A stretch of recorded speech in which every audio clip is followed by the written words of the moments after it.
Okay, hello everyone. We have already covered the derivation and numerical part of first two equations of motion. That is v equal to u plus at and s is equal to ut plus half at square. Now we'll be moving to the third equation of motion. But please remember, all these three equations have one thing in common. In all these equations, value of acceleration is same. So all these equations can only be used when acceleration is constant. So if a is not constant, what to do?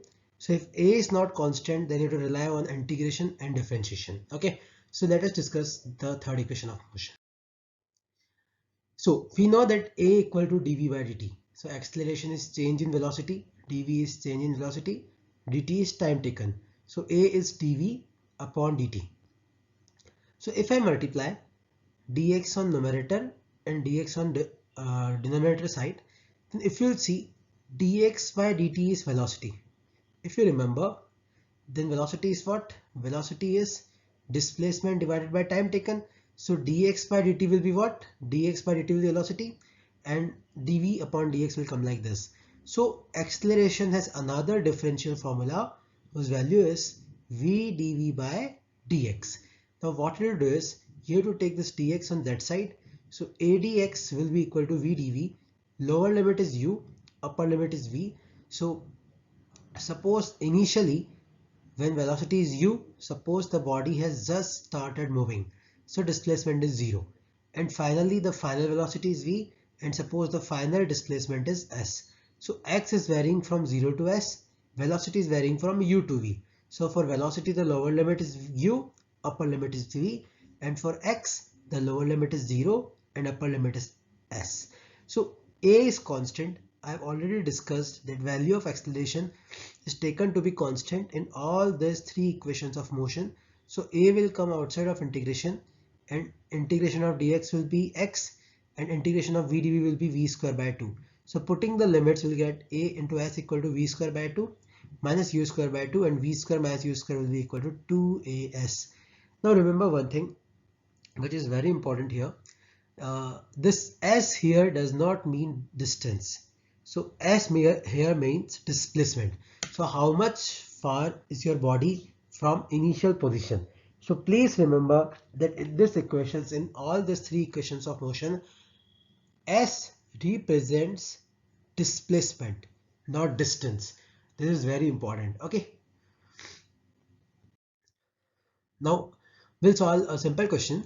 Like a car starts with rest and its velocity increases to 20 meter per second in 10 seconds. So you have to find out acceleration and displacement. Okay, so first we'll find out the acceleration. So v is u plus at, v is 20. Initially the car starts with rest, so u is 0. Time is 10 seconds. So acceleration comes out to be 2 meter per second square. And putting value of a in our third equation of motion and putting value of vu will get displacement will be equal to 100 meter. So in this question we have to find out acceleration and displacement. So this is the way you have to find out. Okay, now what if value of a is not constant? So we have already derived this formula. A is equal to v dv by dx. Suppose v equal to x cube. So velocity is depending on position now. Find acceleration at x equal to 2 meter. You have to find out the value of acceleration at x equal to 2 meter. So what will you do? What you have to do? See, acceleration is v dv by dx and v is equal to x cube. Now to find acceleration I'll need v, I'll need dv by dx. I already have v. So I have to focus on dv by dx. So if v is equal to x cube, then dv by dx will be equal to 3x square.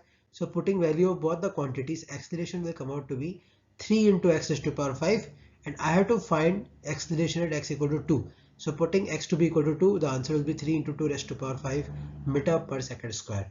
So this is how you have to find the values when velocity or acceleration is not constant. So if acceleration is constant, then you can rely on three equations of motion. If it is not constant, then you have to rely on integration and differentiation. Okay, we have another question. That velocity of a body increases by 2 meter per second when body travels a distance of 100 meter in first 2 seconds. find acceleration and initial velocity. So v equal to u plus at. So at time equal to 2 seconds, velocity of a body increases by 2. So final velocity will be u plus 2. So putting value of time and v in this equation, acceleration comes out to be 1 meter per second square. Now, if you use the third equation, that is v square equal to u square plus 2s, putting v to be equal to u plus 2, u is u square only, and 2 is 1, s is 100. So solving this equation will get u to be equal to 49 meter per second. Now remember one thing, in this numerical, I have used both the equation of motion. So you have to find out a way to use any two equations to get the value, because out of these three, any two can deliver your answer. So it's up to you how you have to choose the formula, which formula you have to use, and also in which formula the calculation part will be less. You have to choose that formula in which we have to do less calculation, because in s is equal to ut plus half at square, generally if we use that equation, then we get quadratic equation for time. So it takes time to solve those kind of equations. So you have to think which equation you have to use.